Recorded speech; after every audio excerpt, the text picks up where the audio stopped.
Eu falei que ia sair um vídeo sábado, o vídeo sai sábado, só que, digamos que até sexta-feira, eu não tinha muito ideia do que fazer de vídeo, então, quando eu descobri que o Battlefield 1 estava em promoção, eu decidi baixar, e após fazer aquela campanha prólogo, que todo mundo morre, eu tive uma ideia perfeita de vídeo, os avanços tecnológicos da Primeira Guerra Mundial. Eu vou deixar de fundo um vídeo com várias imagens da Primeira Guerra. Eu nunca assisti essa série, pelo menos eu achei ela no YouTube. As Batalhas da Primeira Guerra Mundial são cenas do episódio 8. Eu vou deixar elas rodando de fundo porque eu dei uma assistida e eu acho que ela vai representar bem os temas. Como base de literatura, eu vou usar uma coleção de livros que eu tenho da Folha de São Paulo, que é as Grandes Guerras Mundiais, que é uma coletânea de 20 livros. 20 livros curtos, não são grande coisa, mas tem 8 deles são separados para a Primeira Guerra Mundial. E eu vou usar um pouco do meu conhecimento de cabeça, assim como várias coisas que eu vi nesses livros, para tentar dar uma resumida para vocês sobre os principais avanços. Eu vou especificar que é no quesito militar. Eu não vou colocar os avanços gerais como tipo avanços na química, se bem que se entre armas sim, mas avanços química, avanços na medicina, talvez eu entre alguns, mas focado para o quesito militar, que eu acho que é o que chamaria mais atenção no momento. Então, que nem eu disse, vamos ver. É que eu vou ser sério, não fiz roteiro para esse vídeo. Eu tô gravando ele sexta-feira, pode não parecer bom da minha parte, mas eu falei que eu ia lançar um vídeo sábado, eu vou lançar um vídeo sábado. E como o tempo tá curto, acho que eu vou tentar fazer um vídeo com um tempo decente. Mas vamos lá. E eu queria começar principalmente com um avanço no armamento de mão, que é como ser um rifles, submetralhadoras, esse tipo de coisa. Porque assim, o conhecimento básico de história, principalmente com base em filmes, você percebe que tem uma grande diferença entre, por exemplo, a guerra no século XIX e a guerra no século XX, principalmente no início do século XIX. Porque no início do século XIX é quando estão acontecendo as guerras napoleônicas. Para quem já assistiu, por exemplo, um filme que eu recomendaria muito assistir, que chama Waterloo, eu não sei se é Waterloo ou a Batalha de Waterloo, sei que deve ser Waterloo o nome dele, que ele vai mostrar como que foi a batalha, tudo. Você percebe, as armas eram basicamente mosquetes ainda. Como que eu posso dizer? Era carregamento pelo cano. Você socava a pólvora lá dentro, colocava o tiro e disparava um tiro por vez. Assim, na melhor das opções, você conseguia 4 tiros por minuto. Tipo, eu diria um soldado, como pode dizer, um soldado normal conseguiria 3 a 4 tiros por minuto, talvez.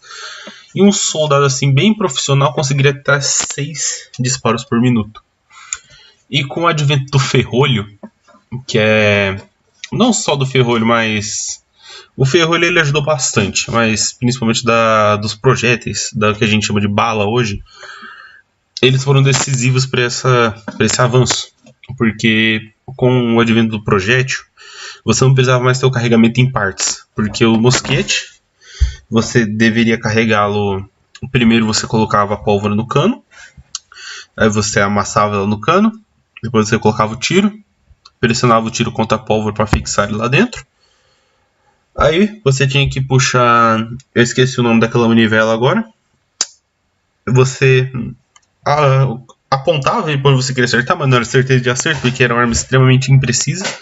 Tanto é que foi desenvolvido a combate de linha, que são aquelas grandes linhas de infantaria. Os soldados alinhavam o mosquete para onde eles queriam atirar, puxava o gatilho, explodia, você limpava o cano para tirar o excesso de pólvora, colocava mais pólvora, todo esse processo. Como eu falei, um bom soldado conseguia dar 6 tiros por minuto. E com o advento... Eu vou colocar já no ferrolho, que já é mais relacionado à Primeira Guerra, mas antes tinha os rifles de ação única. Eu esqueci o nome, tem uma arma britânica que eu lembro dela bastante, que ela foi usada na Guerra Anglo-Zulu. Que ela era uma carabina de tiro único, você atirava, abria a coronha dela, não é coronha, esqueci o nome, mas o local que vai a bala, colocava o tiro, fechava, disparava.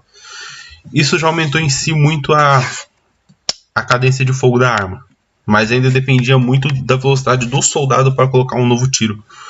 E o ferrolho, ele vai permitir que você carregue, por exemplo, vamos pegar, por exemplo, um Mosin Nagant russo, é um rifle de ferrolho, o modelo do início do século XX, sei lá, pegava o clipe, colocava um clipe, 5 tiros no clipe, empurrava para dentro, fechava o ferrolho, 1 tiro, 2 tiros, 3 tiros, 4 tiros, 5 tiros, em sequência. Às vezes você nem precisava mirar, você só puxava o ferrolho, abria, fechava. Ia disparando, ia lá, colocava mais 5, isso aumentou drasticamente a cadência de fogo. E no início, eu não, acho que na Guerra Franco-Prussiana não tinha o ferrolho ainda, ele vai ser inventado acho que depois. Talvez tivesse, mas eu acho que não. Mas no começo da guerra eles tentaram pensar em uma guerra rápida, em que você usava as tropas armadas com esses rifles de ferrolho em formação de linha, igual eles lutavam com mosquetes. E aí que entra o advento da metralhadora. Por exemplo, você pode pegar na primeira batalha, acho que a primeira batalha do Marne, que foi a primeira ofensiva da Primeira Guerra, que os alemães avançaram com tudo. Os alemães eles já tinham apostado muito no advento da metralhadora na época. Essa batalha, eu vou usar como base para essa batalha a série A Nossa Guerra Mundial, que é uma série britânica de 3 episódios. Recomendo também bastante se você gosta da Primeira Guerra. Os alemães eles posicionavam várias metralhadoras em certos pontos estratégicos onde você poderia disparar no inimigo e criavam rajadas de fogo. Enquanto os próprios franceses, principalmente os franceses, viam a metralhadora como uma arma defensiva. Claro, ela era uma arma extremamente defensiva, porque você ficava parado, disparando, e o inimigo tinha que vir para cima para te pegar. Ou algum sniper, alguma coisa. E aí os alemães empregaram de forma ofensiva nesses primeiros momentos da guerra, principalmente porque se imaginava guerra de movimento. Acho que as trincheiras elas só vão começar a surgir acho que no final de 1914. Tipo, nos primeiros momentos era uma guerra de movimento. Eu estou especificando o fronte ocidental, porque o fronte oriental ele foi basicamente guerra de movimento. Para quem já viu por exemplo, batalhas, já viu alguma batalha no fronte oriental, que era a Alemanha e a Áustria-Hungria contra a Rússia, você tinha muita cavalaria. Era uma guerra muito móvel, mas lá era por causa do tamanho do fronte. Ele é gigante em comparação com o fronte ocidental, porque o fronte ocidental você vai ter um fronte. Antes da entrada da Itália, o fronte ele vai ser muito estreito, o que vai incluir a fronteira da Alemanha com a França e o terreno belga. É uma faixa de terra muito curta, muito curta entre aspas, onde você vai concentrar um número muito grande de soldados, que você vai gerar, principalmente com a utilização da artilharia, que eu vou entrar logo, zonas de morte, basicamente. Por exemplo, você pode pegar, por exemplo, 2 batalhas muito famosas, são a Batalha de Verdun e a Batalha do Somme. São batalhas que se decorreram em um terreno relativamente pequeno, com uma taxa de mortes gigante. Principalmente a do Somme. A do Somme, porque no Somme você vai ter pegando pela primeira vez tanques. E se eu não estou enganado, eu vou até olhar aqui para vocês. Eu só tenho que achar o livro que tem a Batalha do Somme, mas teve uma barragem de artilharia massiva. E eu vou aproveitar essa brecha para entrar para entrar no advento da artilharia, porque se você comparar principalmente com os canhões da Idade Moderna, eu estou colocando para mim como se ela fosse até a Primeira Guerra. No meio da Idade Moderna, eles eram bem rudimentares. Um cano de aço, onde você colocava pólvora, um projétil massivo de ferro, ou até mesmo pedra, tinham canhões feitos para disparar pedras. E o alcance não era assim tão grande. Tipo, era um alcance até onde você conseguia ver. Você conseguia ver o tirinho. Só que aí, na Primeira Guerra Mundial, você já tem pesadíssimas armas de artilharia que utilizavam projéteis, mesmo as cápsulas de disparo. E elas iam muito longe. Tanto é que você vai ter empregando aviões que vão ajudar a artilharia a guiar seus tiros, porque alguns canhões disparavam tão longe que nem mesmo o artilheiro conseguia ver onde estava caindo o tiro. Então era muito importante essa observação aérea.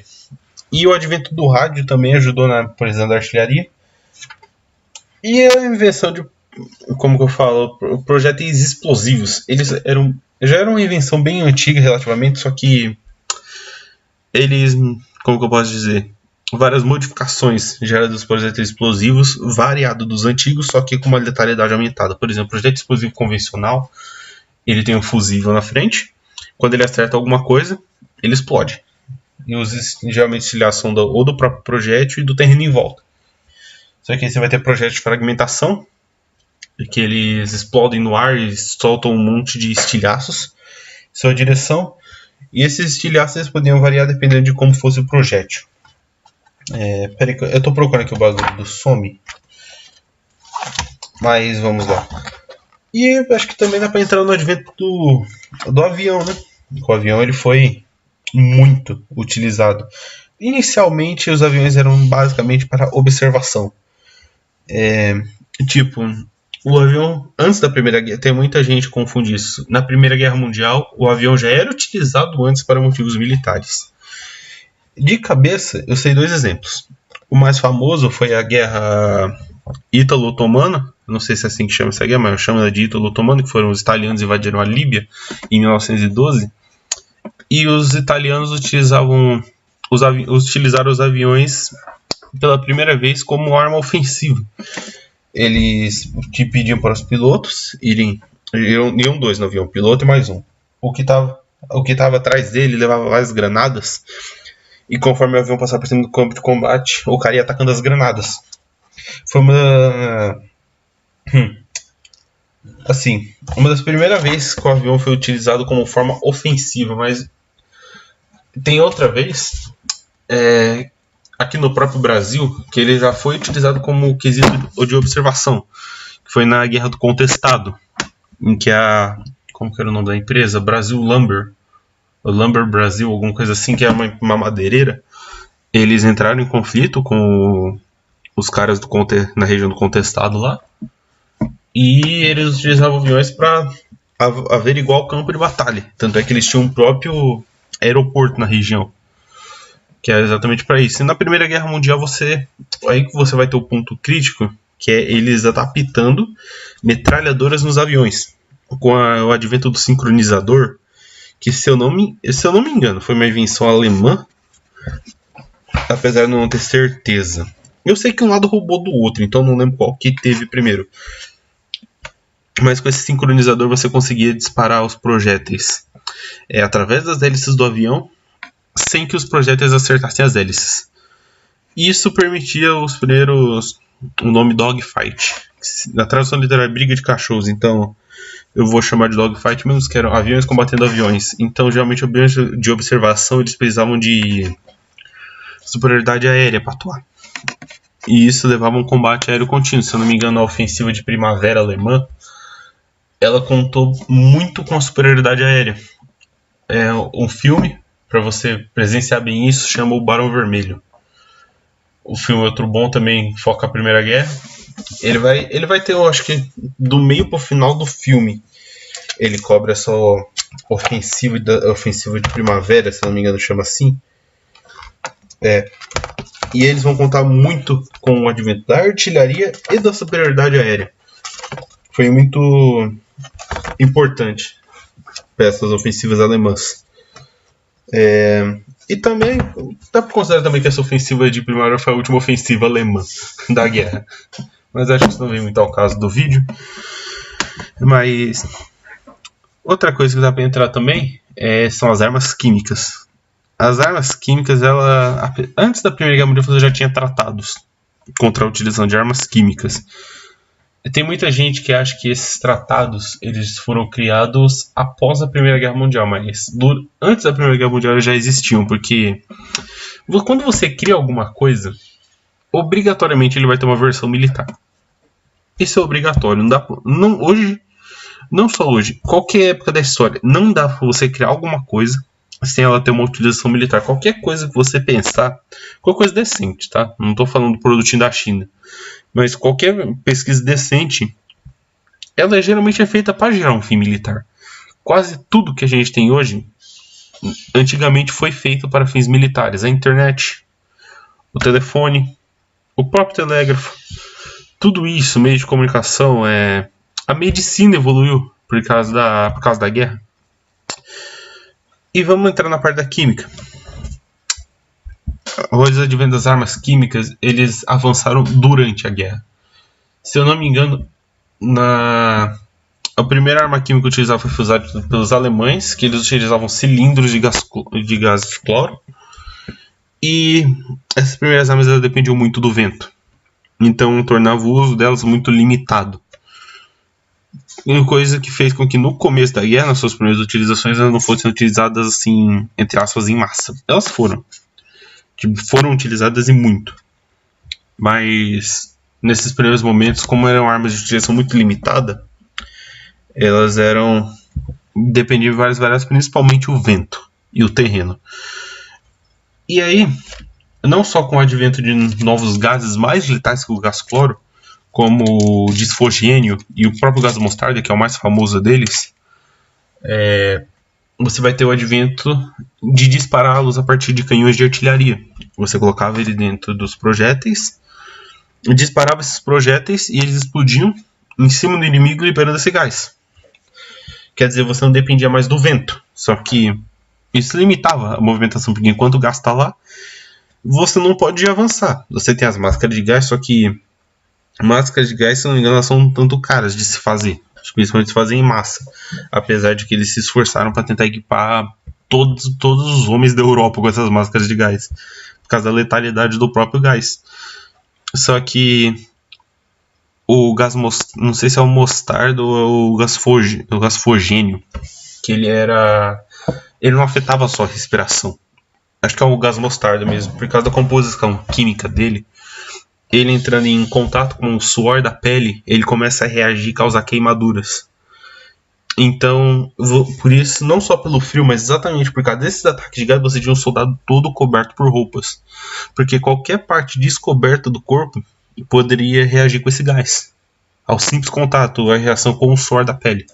Não sei se é água ou se é o cloreto de sódio que causa essa reação, mas eu sei que essa reação existia e causava queimaduras pesadas na pele da pessoa.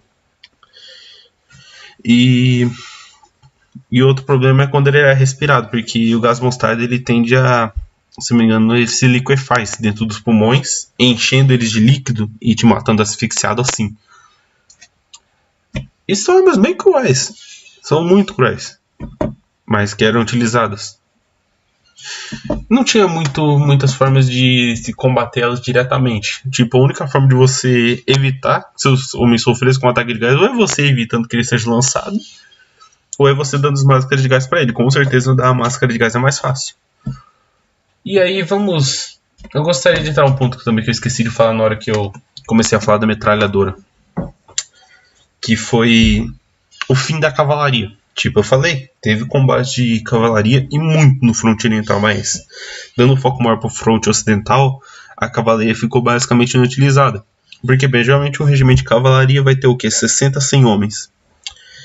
Você vai mandar 60, você vai mandar 100 homens em cima de cavalos, eles já, só por estarem em cima de cavalos, eles já são um alvo maior, correndo em direção a uma trincheira que está sendo defendida com metralhadoras e homens armados com fuzis. Quando você tiver 1 quilômetro dali, você provavelmente já vai bater em retirada, porque metade do seu regimento já morreu. Tinha isso. Era muito difícil. Por isso que quando você vê essas cargas de infantaria, onde todo mundo saía da trincheira, era assim mesmo, porque você tinha que mandar o máximo de pessoas possível, porque você já tem que considerar que uma altíssima taxa de baixas. Eu não sei exatamente esse número, mas você ia considerar uma altíssima taxa de baixas. E outra coisa, essa que vai influenciar mais na Segunda Guerra, que é a Guerra Naval. Eu gostaria primeiro de introduzir os desembarques navais, porque antes de entrar na marinha em si, porque eles sim vão ter um grande peso para a Segunda Guerra Mundial. Então só vou dar uma passada por cima deles, que eu gostaria de usar principalmente de exemplo a Batalha de Galípoli, o jeito que os britânicos desembarcaram em Galípoli. Você pode imaginar, vendo, por exemplo, o filme O Resgate do Soldado Ryan, lanchas de ferro desembarcando, só que em Galípoli foi muito diferente, porque eles não tinham esse tipo de experiência. A experiência de um desembarque naval que eles tinham remontava às guerras do século XIX e XVIII, talvez até os 17, onde você levava aqueles navios de madeira gigante, os soldados subiam em canoas menores, eu não sei se tem um nome específico para aquele barquinho de madeira, aquele geralmente que vai 2 a 4 remos, e eles iam remando até a praia e desembarcavam naqueles próprios barquinhos de madeira. Então você vê que não tinha muita proteção. E na Primeira Guerra Mundial essa ideia foi adaptada. O desembarque em Galípoli foi feito com barcos de madeira. Você tinha os encouraçados no mar, lá dentro do Estreito de Dardanelos, dando cobertura. Só que era uma cobertura muito restrita, por 2 motivos. O estreito é um estreito, então não dá para você passar um monte de navio ao mesmo tempo. Segundo, os otomanos minaram todo o estreito. E a artilharia otomana estava muito bem posicionada. O exato motivo dos britânicos não desminarem o estreito. Porque você tinha 2 opções. Ou você mandava os encouraçados e rezava para eles não acertarem as minas, ou vocês mandavam os navios para retirar as minas antes. Só que aí, se você mandasse os encouraçados, eles conseguiam aguentar a artilharia, mas morriam fácil para as minas. Se você mandasse os caras para desativar as minas, eles conseguiam se livrar das minas, mas a artilharia detonava eles. Então eles simplesmente deram o que dava de cobertura. Se não me engano, eles perderam um encouraçado britânico foi afundado nessa batalha, talvez mais de um. Eles conseguiram realizar o desembarque. Para quem sabe do que eu estou falando, sabe que foi um fracasso. Porque primeiro que a cabeça de praia não foi muito bem montada, era uma posição defensiva muito fraca. E os otomanos meio que manteram a defensiva. Tipo, se os britânicos quisessem sair dali, eles teriam que avançar. A batalha durou muito pouco tempo, mas foi um desastre. Tanto é que, para quem conhece a história do Winston Churchill, sabe que ele foi retirado do almirantado após essa batalha. E isso vai entregar muitas lições para a Segunda Guerra. Mas agora, entrando no ponto dos encouraçados, são embarcações enormes. E você pode imaginar que, principalmente para a visão da época, até, por exemplo, a Guerra de Secessão norte-americana, até esse momento, você pode imaginar que para detonar um navio gigante, você precisa de um navio maior. Isso era senso comum, até principalmente por causa das guerras navais no século XVIII. São navios de madeira gigante que você tem que botar o máximo de canhões possíveis dentro. Tinha navios, por exemplo, acho que o HMS Victory, que era o navio do Otário Nelson, que era britânico. Ele tinha, se não me engano, ele era um navio de 122 canhões. E isso é muito canhão. Muito. 122 canhões. Você pode pensar que, tipo, às vezes em terra não conseguiu empregar 10 canhões. Você consegue empregar 122 canhões numa plataforma de madeira boiando no oceano. E aquilo não era afundado fácil, porque aquilo ali, se ele quisesse, ele soltava uma salva. Porque, se não me engano, cada lado tinha 50 canhões. Talvez 60. É porque tem canhões apontados para frente e para trás também. São 120 no total, mas você tem tipo 60 canhões apontados para um lado. Se você tentar avançar do lado dele, ele te joga de volta para onde você veio. E aí, você tem o advento de 2 coisas que mudaram bastante. A primeira é o submarino e a segunda é o torpedo. O submarino, ele foi muito empregado principalmente pelos alemães. E ele não era uma inovação da Primeira Guerra. O primeiro submarino a afundar um navio foi na própria Guerra de Secessão norte-americana, o que muitos podem pensar, mas que não foi com um torpedo. Eu não lembro o nome desse submarino. Qualquer estadunidense deve saber o nome dele, do jeito que os caras são patriotistas. Mas era um navio, era um submarino. Eles não tinham motores quando inventados, porque o motor ele gera fumaça. E se você quiser expulsar essa fumaça, você tem que ter uma chaminé. Isso já tira completamente o fato de você estar debaixo d'água. Então ele tinha simplesmente uma entradinha de ar minúscula, que podia ser fechada. E você acho que nesse submarino acho que eram 8 pessoas, iam movendo uma manivela para frente e para trás e um cara guiando o leme. Você ia até próximo ao navio, fixava uma carga explosiva com um timer e se afastava o mais rápido possível. Foi assim que afundaram o primeiro navio com o advento de um submarino. E aí você vai ter o advento do torpedo. O torpedo ele permitia que o submarino conseguisse abater o... conseguisse abater o navio. Abater a palavra errada, mas afundar o navio sem se aproximar dele. Você só precisava mirar e disparar o torpedo. E com a possibilidade de colocar um motor nele, você não... Você impedia que ele precisasse submergir para buscar... Eu colocando a palavra errada, mas... Ele poderia ficar debaixo um tempo maior. Porque esses primeiros submarinos que eu acabei de falar, eles tinham que ficar constantemente próximos à linha da água. E esses submarinos da Primeira Guerra Mundial você podia afundar exatamente para evitar os sonares. Não era coisa fácil, mas dava para fazer. E você vai ter táticas para combater com a formação de convoios cercados por contra-torpedeiros que geralmente levavam cargas de profundidade, que é outro advento da Primeira Guerra, feita exatamente para combater os submarinos. A carga de profundidade, ela é tipo, imagine você pega um barril de ferro, você enche ele de pólvora, coloca um timer ali, um fuzil, e joga ele, acende esse fuzil e taca ele dentro d'água. Ele vai afundar, e ela era fatal contra os submarinos porque ela não precisava acertar o submarino. Ela podia ficar a uma boa distância. O que detonava o submarino não era explosão, era a onda de choque, porque a onda de choque ela vai se propagar pela água. E essa onda de choque ela danificava a estrutura externa do submarino.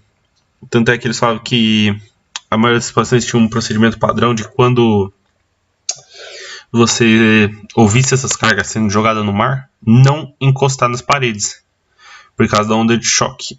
Se você estivesse encostando na parede, essa onda de choque ia passar por você diretamente. E isso poderia ser fatal para você internamente. Deixa eu ver. Faltou eu falar de alguma coisa? Deixa eu ver. Marinha, Aeronáutica, Exército. Faltou. Vamos falar dos adventos da medicina, né? Porque, como que eu posso dizer, a medicina ela também teve um grande avanço com a Primeira Guerra. Principalmente, pode parecer estranho, mas principalmente na área de plástica, da reconstrução facial. Essa não era uma coisa que existia. Não se existia cirurgia plástica antes da Primeira Guerra. Quando a guerra acabou, eles viram os horrores que ela foi e muitas pessoas voltavam para casa com rostos desfigurados, membros faltando, principalmente porque a cirurgia na época ainda era um bagulho, uma coisa muito complicada. Tipo, se a pessoa tomava um tiro na perna e aquele tiro, tipo, ele ficasse ali, dependendo da situação, os caras pegavam e arrancavam a perna da pessoa. Não ia ter outro meio, era a melhor forma de evitar uma infecção. Apesar do advento da penicilina como antibiótico, ainda era mais seguro e mais fácil você tirar o membro da pessoa, o membro danificado. Membro danificado por granada, por exemplo, ou por minas terrestres, a granada explodiu do seu lado, como eu falo, estraçalhou por exemplo, seu braço inteiro, eles vão pegar no seu ombro e vão arrancar. Porque dependendo do ferimento não tem como fechar. E isso era muito comum. Muito. E com o advento das cirurgias plásticas, você podia, como fala, reconstruir o rosto da pessoa. Pensa. Era muito comum ferimentos no rosto. E isso é lógico. Porque se você imaginar a guerra de trincheiras, qual parte do seu corpo fica para fora da trincheira na hora que você vai olhar? A cabeça. E as artilharias, elas muito raramente, era difícil, explodiam dentro da trincheira. Então se você estivesse lá olhando, tipo, você está com o seu rifle apoiado na lama, pronto para atirar, e explode um tiro de artilharia bem na sua frente. Os estilhaços, dependendo do tipo de tiro principalmente, mas os estilhaços, eles vão acabar com o seu rosto, vão te cegar, vão deformar ele. Pode acontecer qualquer coisa, porque ninguém controla para onde levar os estilhaços. E aí com o final da guerra você vai ter muitos médicos que começaram a fazer reconstruções faciais para deixar, como pode dizer, os horrores menos horrorosos nessa posição, porque Eu tô falando, foi criado, mas você tem que imaginar que algo que é criado não começa daquele jeito, né? Não é algo... Opa, já é perfeito assim, vamos refazer o rosto dele completamente. Não, não é assim que funciona. Você vai levar muito tempo de desenvolvimento. Mas naquele momento, você pegar, por exemplo, que tiver metade do rosto desfigurado, que tinham que andar com alguma coisa cobrindo o rosto, era muito comum pessoas que tiveram o rosto desfigurado andar com máscaras. Muito comum. As máscaras, você colocava a máscara ali para faz uma reconstrução pintada do seu rosto, para ninguém ter que ver o seu rosto. Isso era muito comum. E aí você conseguia, com a cirurgia, para tornar o rosto da pessoa mais aceitável. Isso foi um dos... Não dá pra colocar foi algo bom, mas foi algo para reverter um dos males da Primeira Guerra. Enfim, não sei se faltou alguma coisa. Com certeza deve ter faltado alguma coisa, deve ter esquecido de falar de alguma coisa. É porque eu queria focar nos avanços tecnológicos, não quero focar em acontecimentos do conflito. Eu dei alguns focos, por exemplo, em Galípoli ou em algumas outras batalhas para especificar. Faltou falar do tanque, né? O tanque de guerra. Acho que dá pra falar rapidinho. O tanque de guerra e os carros armados, né? A metralhadora foi com certeza um dos fatores que influenciou a criação do tanque, porque a metralhadora ela ia disparar em rajadas e ia te acertar. Um daqueles 10 tiros que sai ao mesmo tempo ia te acertar. E com o tanque você conseguia avançar ignorando entre aspas, né? Não dá pra ignorar, mas entre aspas, ignorando o fogo da metralhadora. Só que tinha um desafio, porque a primeira tentativa foi a criação dos carros armados, que você pegava, por exemplo, um carro de rua, colocava uma torrinha em cima dele, uma torre de ferro e uma metralhadora nessa torre. Colocava uma blindagem no carro e ia. Só que, para quem já viu, por exemplo, os campos de batalha, o Verdun, Panchadella é a batalha de Ipe. Alguma coisa assim. Mas Panchadella mesmo era lama. E carro não passa nada. Pra quem tem um golzinho em casa sabe. Se você for, por exemplo, num sítio, depois daquela chuva fodida, tentar passar numa estrada de terra, você vai ficar. E agora você imagina os carros da época que nem tinham pneus finos. Eles não passavam desses de barro. Então, eu não lembro quem que foi o criador que ele teve a ideia de passar uma corrente de ferro, principalmente vendo isso em tratores, que esses tratores conseguiam passar por esse terreno de barro porque eles tinham uma maior zona de contato. E essa maior zona de contato, ela facilita a passagem em terreno lamacento. Então o que você vai fazer? Você vai colocar uma esteira num tanque. Foi isso que eles fizeram. E os primeiros tanques eles eram equipados com metralhadores, isso é certeza. Só que, por exemplo, você vai assaltar por exemplo, uma casa-mata. Aquela casa-mata tem milímetros de concreto bloqueando ela. Você vai atacar. A artilharia ela seria muito melhor, só que a artilharia acerta de cima. E geralmente a parte de cima ela tem uma excelente cobertura de concreto, exatamente para evitar que a artilharia destrua. Então você envia os tanques armados com canhões. Se eu não me engano, o Mark IV britânico ele tinha um canhão de 57mm. Pode não parecer muita coisa para os padrões de hoje, mas na época 57mm era um puta de um calibre para uma arma móvel. Tipo, tudo bem que os canhões que falam lá atrás tinham 200, 300mm. Mas eram canhões fixos. Você não conseguia trazer aquilo lá para a linha de frente. Você levar um canhão de 57mm para a linha de frente, isso sim era um advento. Porque você conseguia se aproximar da casa-mata. E a partir dessa aproximação você conseguia disparar um tiro dentro do ninho da metralhadora, explodindo a casa-mata de dentro para fora. Isso com certeza foi decisivo. Claro, inventaram várias contramedidas e o próprio fato da artilharia existir dificultava muito o avanço dos tanques. Tanto é que vários eram destruídos na Batalha do Somme. Muitos tanques foram destruídos na Batalha do Somme. Talvez mais da metade foram destruídos na Batalha do Somme. Se vocês me derem um minuto aqui, eu vou abrir aqui no livro... página 40. Ok. Tirar dos tanques. Pera aí, gente, eu só quero ver aqui essa informação para vocês. Uma coisa que eu sei é que muitos tanques foram destruídos. Muitos. Só quero ver se vai ter essa informação aqui. Pode até ter, mas eu vou ter que ler para achar e eu não quero tomar muito tempo de vocês. Mas muitos tanques foram destruídos e leva-se muito tempo até desenvolver uma doutrina de como utilizar esses tanques. Essas doutrinas vão refletir muito na Segunda Guerra. Mas isso é um tópico para outro vídeo. Talvez eu traga. Depende de vocês. Se quiserem algum tópico específico para a próxima discussão no próximo sábado, pode deixar nos comentários. O vídeo ficou longo, talvez você nem tenha visto até aqui, mas espero que tenha visto. Eu não sou de pedir like, eu não vou pedir like.